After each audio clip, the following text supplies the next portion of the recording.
What's up, YouTube fans? Today we're going to take a look at the Blokees Transformers Action Edition 02 Megatron. So this is the second in the series of Action Edition figures from Blokees. I did take a look at the Optimus and I really enjoyed that, so I was excited to see what else they did in this line. And shout out to Blokees for sending this for review. I really appreciate the privilege of being able to look at this stuff earlier before it shows up in the US market. I did do a unboxing and build video, so if you're interested to see how it comes packaged and how to put some of the stuff together, you can check that out. A little bit of a disclaimer there, I didn't do a full build video like I normally do, and that is because this figure is a little bit more complex. It just has more parts, 275 parts, and the build process takes a little bit longer. So for that reason, I didn't film the whole thing, but I did put together some of the accessories, some of the display stands, stuff like that. And I also put together the core, the skeleton of this figure, so you can check that out in the unboxing if you're interested. But today we're going to take a look at this guy. Now, just to differentiate him from the other Megatrons we've gotten from Blokees, I just wanted to show you the different lines that are available. So initially we started with the Galaxy version, which are these 4-inch figures. Relatively simple to put together and fun. And they do have, some of them have light up features. Then we got the classic class, which is these 5-inch figures, slightly more complex, more articulation, more detailed to look more like the movie figures. And then we got the Galaxy version Defender, which are these smaller 2-inch figures. And finally we have these 7-inch Action Edition. And I recently heard somebody say that they think that Blokees is aimed at children, and I have to disagree. I think they're aimed at all ages. If I had to distinguish, I would say these smaller ones are probably more appropriate for kids just because they're simple enough to build. Their articulation is simple. They're really not aimed at, collectors who are looking for a lot of articulation, but I still collect them. I still think they're fun. Whereas these two, the Classic Class and Action Edition, are definitely aimed at adult collectors, right? The overall complexity, the build quality, the articulation you get out of it. This one is kind of on par with, I'd say, a YOLO Park AMK Pro or the 3.0 MDLX, right? It's kind of in that pocket.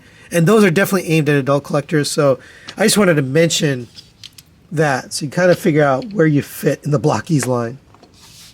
But let's take a look at this guy. He does have some painted surfaces, so the silver, the red, and a little bit of red here, red on the inside. All of that is painted. The black and this darker gray are unpainted. But it does really look nice. You have some translucent surfaces. You have translucent purple, red, blue, and yellow. And later when we look at the light up feature, you'll see that it does allow light through there, which is a kind of a cool gimmick. And overall, I like the look of it. It does have a chibi style to it, but that is the style of Blokees in general. They tend to make it more in that style. It looks kind of like a younger version of Megatron, a younger version of Optimus. Let's go over the articulation on this guy.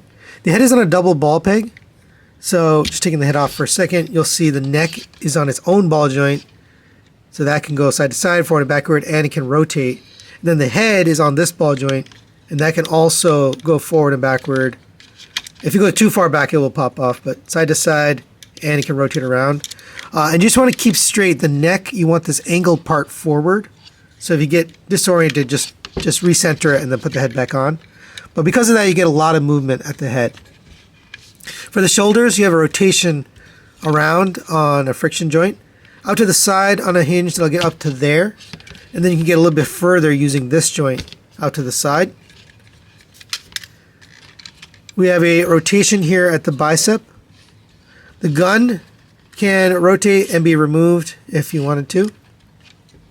It does mount on the other side. Later I'll show you with the accessories. You do have some option parts here, and you can swap them. You have a rotation of the bicep, double jointed elbow, gets to the full bend. The hands are on a ball joint, so you can rotate them around and go in and out, up and down. Fingers are individually articulated, both the thumb and the fingers. And this is a little bit of new technology here. The fingers came molded on the runner like this. And they have two joints. I'm going to take it off just for a minute. They have two joints internally, and then the base is on a ball joint. I just found that fascinating that they're now able to print it or mold it with the articulation in there. And the thumb also has articulation, by the way. So these are really nice hands. These are actually different than the Action Edition Optimus. So I love that they're making improvements to their designs and their technology. That's very cool to me that they're advancing. They're not just making the same thing over and over. Coming down to the waist, you have a waist rotation here. You have ab crunch at the midsection, so it gets you down to there. I could stand to use a little bit more there at the midsection, but it does work. For the legs, you have hip skirts here that will move out of the way. They're all on ball joints. Legs will kick up to there, back to there, out to the side, all on friction. Rotation of the thigh around a universal. This could stand to have a little bit more movement too, but if you move it out to the side, you can get it a little bit more. You have a double jointed knee, which looks really good. There's a cutout here on the back of the leg. By the way, this panel sometimes falls off. You could probably glue that in if you wanted to keep it there more permanently, but the cutout allows the leg to go all the way back, so that's a nice design there to give it increased articulation. For the foot, we have tilt side to side, forward and backward, rotation, and you have a toe tilt up, so you can get some walking poses out of that foot. Now, he does come with some gimmicks, and he has a gimmick here right on the cannon. So if you remove the cannon and you pull back on this piece here, you can see it opens up the front of the cannon. That's pretty cool. It does have this blue piece here. If you want, you can remove that to be more accurate, just have it be black, but I like that, so I'm going to leave that on there. You can also swap the gun, so if you prefer, you can put it on this side. These are side-specific panels, so just make sure you're grabbing the right one, but you can pop this panel on, and I'm going to leave this on for the rest of you just because this slot can be used for other things. But now we can put the cannon on this side, so if you prefer, you can swap it. Maybe you're from the UK and you're on the other side. Just kidding. But I'm going to leave that over there. You also get a light up feature, and you need to use the magnet. So here's the display stand, and you need this part, which is plugs in right here. This has a magnet inside of it, this Decepticon logo, which actually looks pretty cool. And I'm going to turn the lights off just so you can see it a little bit better. All right, so getting in close, if you bring the magnet close, it will light up the eyes, the chest. You get a little bit of light through here. I think they could have stood to have a little bit more, but that looks really, really nice. And one more other gimmick here is you can open up the panels here. It's kind of Gundam-esque, but you can pull out, this is on a double hinge, to reveal the detail underneath. Almost like he's venting or something, but all right, and since we have the stand out already, might as well take a look at it. It does have some sculpted detail in there. Decepticon symbol with the magnet in it.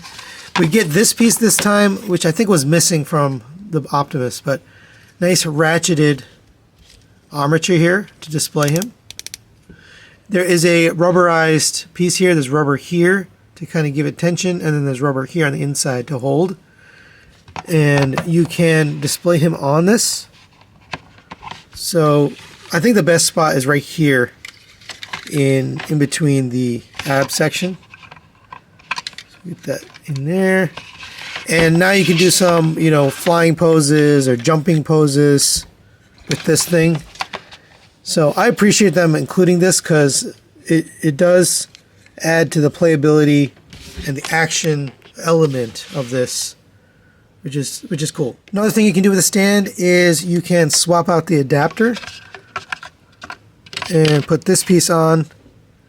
It's just a little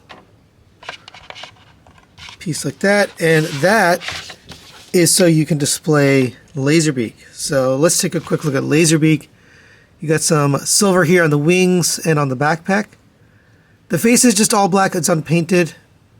You could stand to use, some paint on the eyes, but it does look really good. The red is painted. It does have articulation. The wings will go up to there. down to there. The neck will go all the way down to there, back up to there. Head's on a ball joint, so it can rotate, and it can go up to there and down to there. Legs can also bend, so you can have him sit with him kind of sitting upwards or whatever you want. And this actually will mount to his arm if you wanted to. So we can put it up like this. And it does require an option part. So if we grab the back here, we can open this up. We can pull out the existing legs. It's just on a bar here. And then you can grab the other legs, which has a peg on the bottom.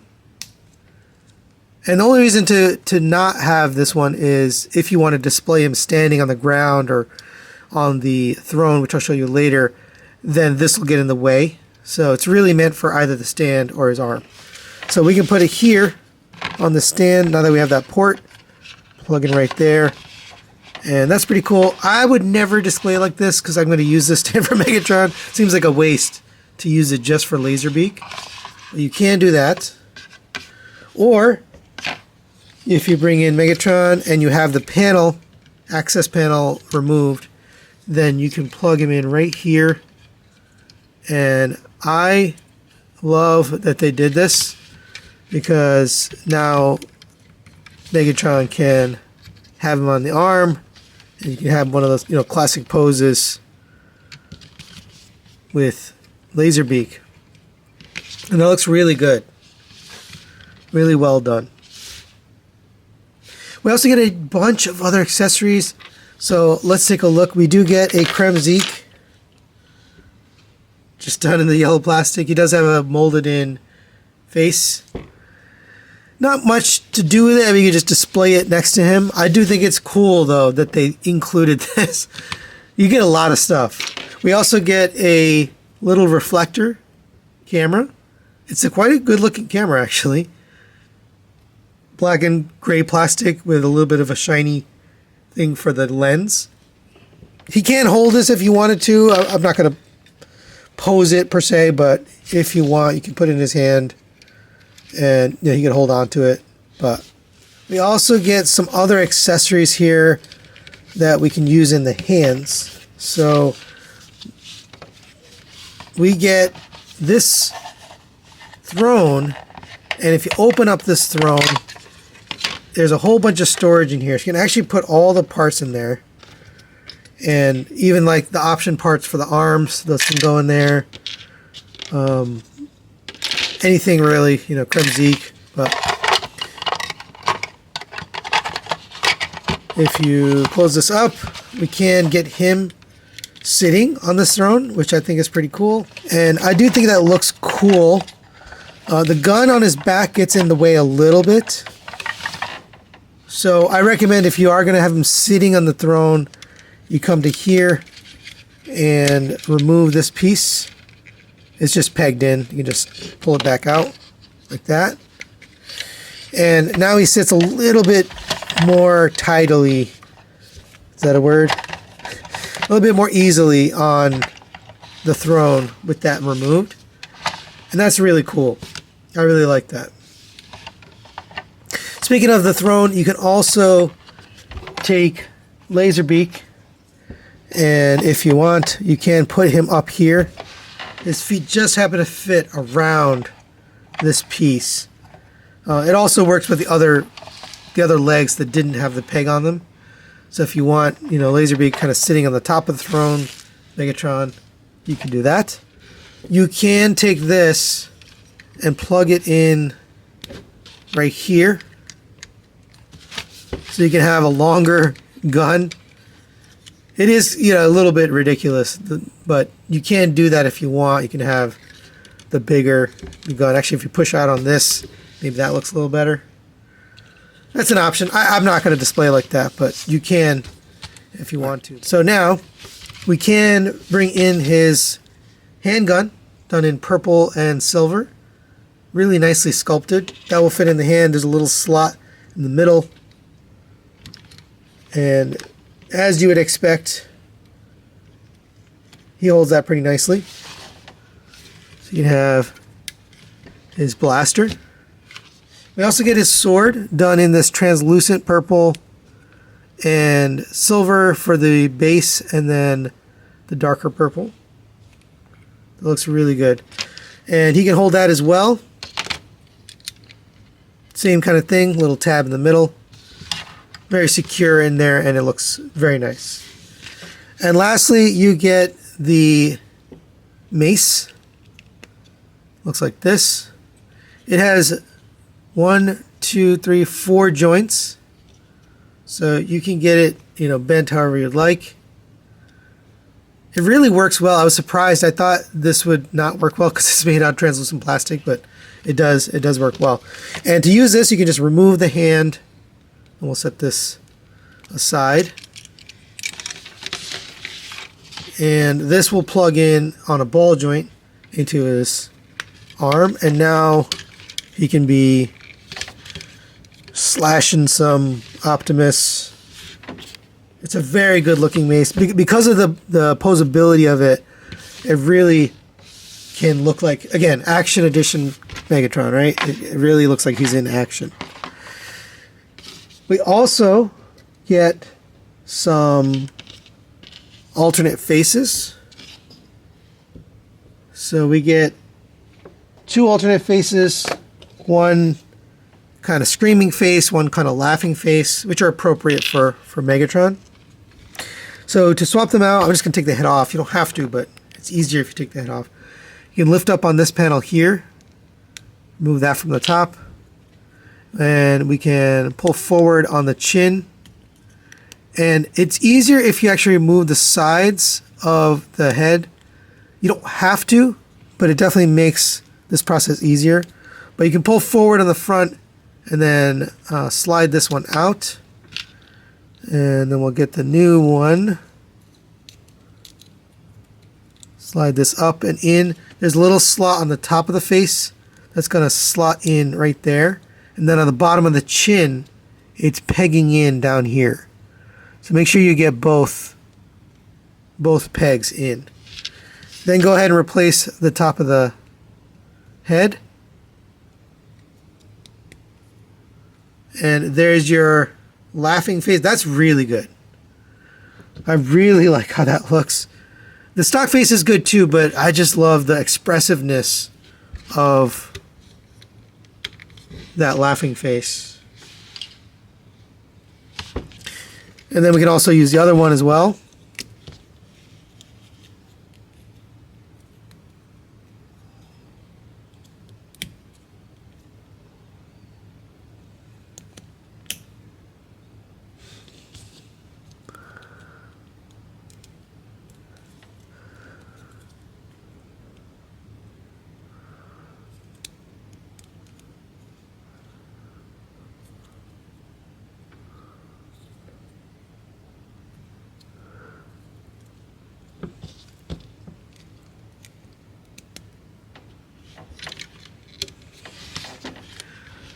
There it is with the yelling face. I think this one might be my favorite, either this or this. By the way, it's nice to have the options there. Like I mentioned earlier, you can store things in this. I just want to show you. You can pretty much put everything in here. Here's Kremzeek. Here's the sword. You can just take it off the handle. Put that in there. Here's the gun. Here's the reflector. We can take the ball off the mace here, store that in there.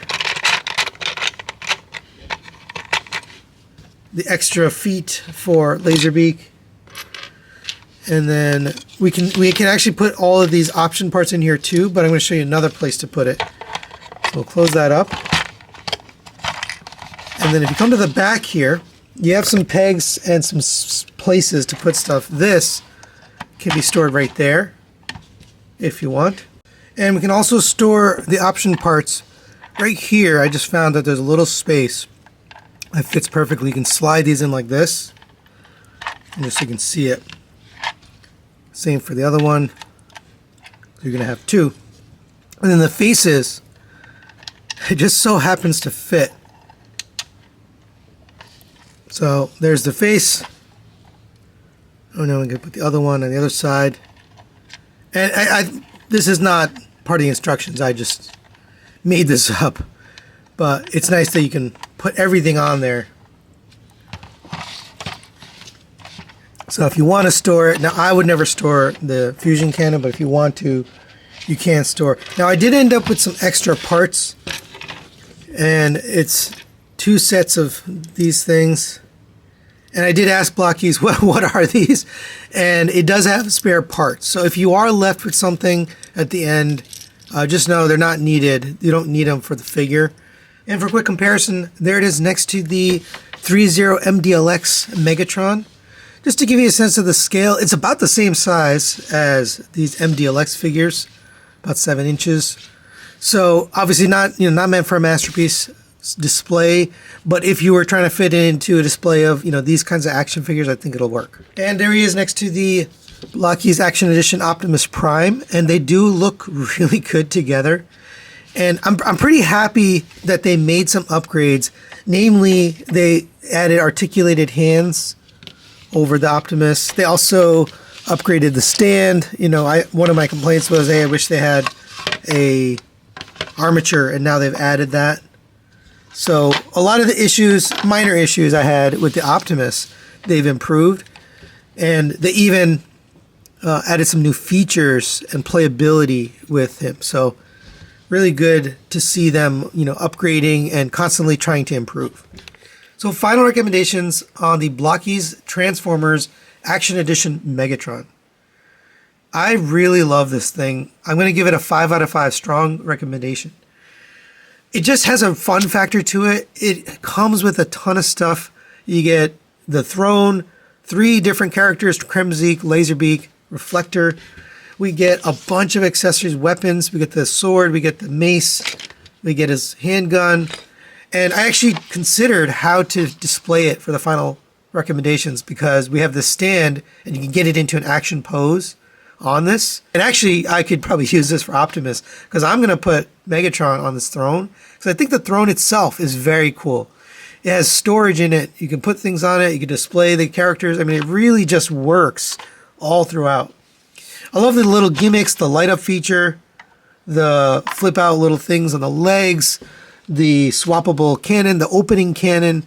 It just really does a lot for your money. I think the primary competitor to this is really the YOLO Park AMK Pro Megatron. And to me personally, this blows that out of the water just because of the value you're getting. You're getting a lot of stuff with it, a lot of features, a lot of accessories, and then the price point is actually about the same. So for the money, I do think this is the better model kit. It is a true model kit also. The YOLO Park is more just a pre-built model kit, whereas this, you actually put it together. So yeah, I definitely recommend it if you're into Megatron or you're just into these model kit, action figures. I think you'll be really happy with this version of Megatron. So that's it for today. Thanks for watching. Thanks to Blokees for sending this for review. I really appreciate it. And we'll see you next time.